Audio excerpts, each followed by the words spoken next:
എന്താ അഭിയേട്ടാ? അമ്മു, ഞാൻ നിന്നെ എപ്പോഴെങ്കിലും എന്തെങ്കിലും പറഞ്ഞിട്ടുണ്ടോ? ഇല്ല. നിനക്കിഷ്ടമില്ലാതെ നിന്റെ പിന്നാലെ നടക്കുകയോ നിന്നെ ഉപദ്രവിക്കുകയോ എന്തിന് അനുവാദമില്ലാതെ ഒന്ന് തൊടുക പോലും ചെയ്തിട്ടുണ്ടോ? ഇല്ല. അമ്മു കുറ്റബോധത്തോടെ തല താഴ്ത്തി. പിന്നെയും എന്തിനാ എന്നെ കാണുമ്പോൾ നീ ഇങ്ങനെ ചെകുത്താൻ കുരിശ് കണ്ടതുപോലെ ഓടി രക്ഷപ്പെടാൻ നോക്കുന്നത്? അത് അഭിയേട്ടാ, ഞാൻ... വേണ്ട, എനിക്കറിയാം. നിന്നെ എനിക്കിഷ്ടമായിരുന്നു. കണ്ടപ്പോൾ മുതൽക്കേ നിന്നെ സ്വന്തമാക്കണമെന്ന് ആഗ്രഹിച്ചതുമാണ്. പക്ഷെ പ്രണവ് വന്ന് അങ്ങനൊക്കെ സംസാരിച്ചപ്പോൾ ഞാൻ എന്തോ തെറ്റ് ചെയ്തതുപോലെ. പ്രണവേട്ടൻ വന്നോ? പൂവ്, വെറുതെ വന്നതല്ല. പുന്നാര പെങ്ങളെ ഓർത്ത് ഇനി അവളുടെ പിന്നാലെ നടക്കേണ്ടെന്ന് ഭീഷണിപ്പെടുത്താൻ വന്നതാ. അമ്മു പേടിക്കണ്ട, എൻ്റെ നിശ്ചയമാണ് അടുത്ത മാസം. കുട്ടി എൻ്റെ ബന്ധത്തിൽ തന്നെ ഉള്ളതാ. ഇനി അമ്മുവിനെ ഞാനൊന്ന് നോക്കിപ്പോലും ബുദ്ധിമുട്ടിക്കില്ല. ധൈര്യമായിട്ട് ഇവിടേക്ക് വരാം. അഭിയേട്ടനൊന്നും തോന്നരുത്, ഞാൻ മനഃപൂർവ്വമല്ല. ഇങ്ങനെയുള്ളൊരു നോട്ടം കാണുമ്പോൾ പോലും എനിക്ക് എന്തോ പോലെ ആവുന്നു. അതിപ്പോൾ അഭിയേട്ടനോടുള്ള ദേഷ്യം കൊണ്ടല്ല. എനിക്കതിന് കഴിയുന്നില്ല. ആരായാലും ശരി. അമ്മു ഇനി അതൊന്നും ആലോചിക്കണ്ട. ചെല്ല്, കുഞ്ഞാറ്റ കാത്തു നിൽക്കുന്നുണ്ടാവും. ഷോ, ഈ അഭിയേട്ടൻ നമ്മൾ വിചാരിക്കുന്ന പോലെ കോഴിയൊന്നുമല്ല കുഞ്ഞാറ്റെ. കുന്തം. എൻ്റെ അമ്മുചേച്ചി, അത് പ്രണവേട്ടൻ ചെന്ന് വിരട്ടിയതിൻ്റെ എഫക്റ്റാണ്.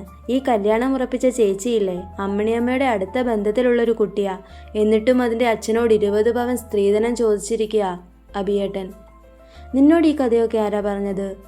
അമ്മിണിയമ്മ, അല്ലാതാരാ? എന്തായാലും ഇനി അശല്യം ഉണ്ടാവില്ല. സമാധാനം. അതെ, എൻ്റെ അമ്മുചേച്ചിക്ക് പറ്റിയൊരു കുരങ്ങച്ചേട്ടനെ ഈ കുഞ്ഞാറ്റ കണ്ടുപിടിച്ച് തരും. ഉഫ്, അത്രയ്ക്കങ്ങ് വേണമായിരുന്നോ? വേണം, മോളിങ്ങോട്ട് വന്നേ. ഹലോ, എടാ ജിഷിനെ. ഇതാര്, തേജസ് സാറോ? എന്താ പതിവില്ലാതെ ഇങ്ങോട്ടൊരു കോള്? അളിയ, നമ്മളന്ന് ബാംഗ്ലൂരിൽ താമസിക്കുമ്പോൾ അന്ന് ബാംഗ്ലൂരിൽ താമസിക്കുമ്പോൾ എത്ര കുപ്പിയാളിയാ നമ്മൾ അടിച്ചു തീർത്തത്. അതല്ലടാ ഷൗമേ, അന്ന് നമ്മുടെ ഫ്ലാറ്റിൻ്റെ ഓപ്പോസിറ്റ് ഒരു ടീം ഉണ്ടായിരുന്നില്ലേ, ഒരു പെണ്ണും ചെറുക്കനും. പെണ്ണും ചെറുക്കനുമോ? ബാംഗ്ലൂരല്ലേ, അങ്ങനെ പലതും കണ്ടെന്ന് വരും. അതല്ലടാ, എനിക്ക് നല്ല ഓർമ്മയുണ്ട്. അത് അവൾ തന്നെയാ. നീ അതൊന്ന് അന്വേഷിച്ച് കണ്ടുപിടിക്കുമോ? എടാ, നമ്മൾ ബാംഗ്ലൂരിൽ നിന്ന് വന്നിട്ട് കൊല്ലം 5 ആയി. അതിൻ്റെ ഇടയിൽ ഈ പെണ്ണിനെ ഞാൻ എങ്ങനെ കണ്ടുപിടിക്കാനാ? എങ്ങനെയും കണ്ടുപിടിക്കണം. പ്ലീസ്, നിന്നെ കൊണ്ട് നടക്കും.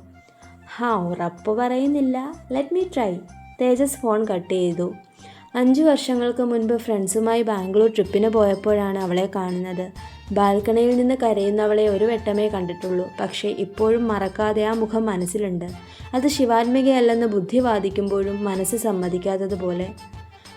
കണ്ണാ, നീ എന്താ ഇവിടെ വന്ന് തണുപ്പും കൊണ്ട് നിൽക്കുന്നത്? കിടക്കുന്നില്ലേ? ഉറക്കം വരുന്നില്ലടാ. ശിവയെ ഓർത്താണോ?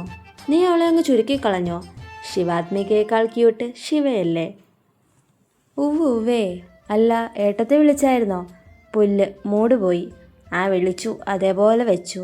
എന്താടാ, വഴക്കാണോ?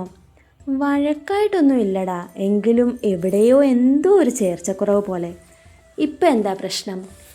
മനുഷ്യന് ജീവിക്കാൻ വേണ്ടി വിശ്വാസങ്ങളാകാം, അല്ലാതെ വിശ്വാസങ്ങൾക്ക് വേണ്ടി ജീവിക്കരുത്. ഞങ്ങളുടെ ജാതകത്തിൽ എന്തോ പ്രശ്നമുണ്ടെന്ന്, അതിന് വീണ്ടും എന്തോ പൂജ ചെയ്യണമെന്ന്. ഇതാരാ ഇപ്പം പറഞ്ഞത്? അവരുടെ ഒരു കുടുംബ മഹർഷിയുണ്ട്, ശ്രീ ആദിദീപ്ത. അങ്ങേര് ഹിമാലയത്തിലൊക്കെ പോയി മഹാദേവൻ്റെ അനുഗ്രഹം നേരിട്ട് കിട്ടിയ ആളാന്നാണ് പറയുന്നത്. ആദിദീപ്ത സ്വാമിയോ? നേരാണോ ഇന്ദ്ര? പ്രഭാകരൻ അത്ഭുതത്തോടെ പുറത്തേക്കിറങ്ങി വന്നു. അച്ഛനറിയോ അയാളെ? അച്ഛൻ്റെ ജീവിതത്തിൽ ആൾ പറഞ്ഞതൊന്നും ഇന്നേ വരെ തെറ്റിയിട്ടില്ല. നിൻ്റെ അമ്മയുടെ മരണം പോലും. ബെസ്റ്റ്. ഇതിൻ്റെ കൂടെ കുറവേ ഉണ്ടായിരുന്നുള്ളൂ. തേജസ് അതിനെ പുച്ഛിച്ചു. കണ്ണാ, വേണ്ട. നിനക്ക് വിശ്വാസമില്ലെങ്കിൽ വേണ്ട. ഇന്ദ്ര, സ്വാമിയാണ് പൂജ നിർദ്ദേശിച്ചതെങ്കിൽ എന്തു വന്നാലും അത് ചെയ്തിരിക്കണം. ഇതെൻ്റെ വാക്കാണ്. അയാൾ ഗൗരവത്തോടെ അകത്തേക്ക് കയറിപ്പോയി. ഇവിടെ എല്ലാത്തിനും അരപ്പിരി ലൂസാ. തേജസ് ദേഷ്യത്തോടെ കസേരയിലേക്കിരുന്നു. എൻ്റെ വയലിൻ അത് തന്നിട്ട് പോടാ. അവൾ അവന് പിന്നാലെ ദിശയറിയാതെ കുറേ ഓടി. ഒടുവിൽ തളർന്ന് ക്ഷീണിച്ച് റോഡ് സൈഡിലെ ബെഞ്ചിലേക്കിരുന്നു. ഹലോ കുട്ടി, കുട്ടിയുടെ ആണോ ഇത്? മുന്നിലേക്ക് തൻ്റെ വയലിനും നീട്ടി ചിരിയോടെ നിൽക്കുന്ന ഒരുവൻ. കുട്ടി ബാംഗ്ലൂരുണ്ടായിരുന്നോ? അമ്മ ഉറക്കത്തിൽ നിന്ന് പിടഞ്ഞെഴുന്നേറ്റു. എന്താ ചേച്ചി, എന്തു പറ്റി? അക്ഷിയെ, ഞാനൊരു സ്വപ്നം കണ്ടു. കുഞ്ഞാറ്റ പകപ്പോടെ അവളെ നോക്കി. ചേച്ചി എന്താ വിളിച്ചേ? അത് ഞാൻ അക്ഷി. സോറി കുഞ്ഞാറ്റെ, പെട്ടെന്ന്. സാരമില്ല. സ്കൂളിൽ പിള്ളേരെ വിളിക്കുന്നത് കേട്ടേ ആകെ ബോറാ. ചേച്ചി എന്നെ കുഞ്ഞാറ്റേന്ന് വിളിച്ചാൽ മതി. കുഞ്ഞാറ്റ വെറുതെ ചിരിച്ചു. ഞാനൊരു സ്വപ്നം കാണുകയായിരുന്നു. അതിനിടെ അങ്ങേര് കയറി വന്നു. ആര്? MDയുടെ മോൻ. ചേച്ചി പ്രാർത്ഥിച്ച് കിടക്ക്. കുഞ്ഞാറ്റ കട്ടിലിലേക്ക് കിടന്നു. അടുത്തിരിക്കുന്നവൾ വീണ്ടും ഓരോന്ന് ചിന്തിച്ചിരിക്കുന്നത് കണ്ടിട്ടും അവൾ മിണ്ടിയില്ല. അളിയ, ഒരു JD വാങ്ങാനുള്ള ഫണ്ടിങ് ഇട്ടേക്കണം. അത്രയ്ക്ക് വലിയ അന്വേഷണമായിരുന്നു. നീ കാര്യം പറയ ജിഷിനെ, അതാരായിരുന്നു?